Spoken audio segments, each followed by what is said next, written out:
Hello viewers, welcome to my kitchen. இன்றைக்கி நாம் பார்க்க போகிற ரெசிபி கரும்பு பால் தண்ணி அல்வா. என்ன ஒரு புத்திசாலித்தனம்!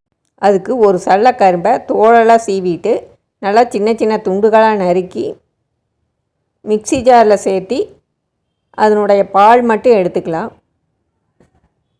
அதை நல்லா நைஸாக அரைச்சி இது மாதிரி சல்லடையில் வடிகட்டி அதனுடைய ஜூஸை மட்டும் நாம் எடுத்துக்கிறோம். ஒரு கடாயை அடுப்பில் வச்சு மெஷர் பண்ணி வச்சுருக்கிற ஒரு கப் அளவு கரும்பு பாலை அதில் சேர்த்திக்கலாம். அது நல்லா கொதித்து வரணும். அது கொஞ்சம் நேரம் கொதித்ததுக்கப்புறம் ஒரு 3/4 கப் அளவு சுகரை ஆட் பண்ணிக்கலாம். கூடவே ஒரு 2 ஸ்பூன் அளவுக்கு சோள மாவை கரைச்சி ஆட் பண்ணிக்கலாம். நல்லா மிக்ஸ் பண்ணிகிட்டே இருக்கணும். அந்த தண்ணியெல்லாம் வற்றி நம்மளுக்கு அல்வா ஸ்ட்ரெச்சர் கிடைக்கணும். அது வரைக்கும் நம்ம கிளறி கொடுத்துட்டே இருக்கலாம். இடையிடையே நெய் சேர்த்திட்டே இருக்கலாம். இந்த ரெசிபி கொஞ்சம் பொறுமையாக தான் செய்யணும். கொஞ்சம் டைம் எடுத்து தான் பண்ண வேண்டியதாக இருக்கும். இப்போ கொஞ்சம் கொஞ்சமாக அதனுடைய ஸ்ட்ரெச்சர் மாறிட்டே வரதை பார்க்கலாம். கொஞ்சம் திக்னஸாக இருக்குது.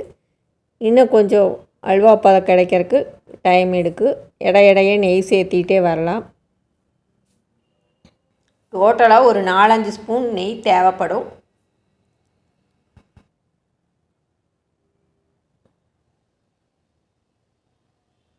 A few minutes later. இப்போ பாருங்கள், கொஞ்சம் கெட்டி ஆயிடுச்சு. சட்டியில் ஒட்டாத பதம் கிடச்சிருச்சு. ஒரு 2 நிமிஷம் கழித்து அடுப்பை ஆஃப் பண்ணிக்கலாம்.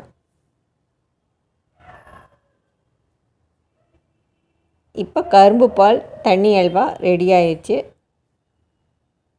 இதை ஒரு வாழை இலையில் சேவ் பண்ணிக்கலாம்.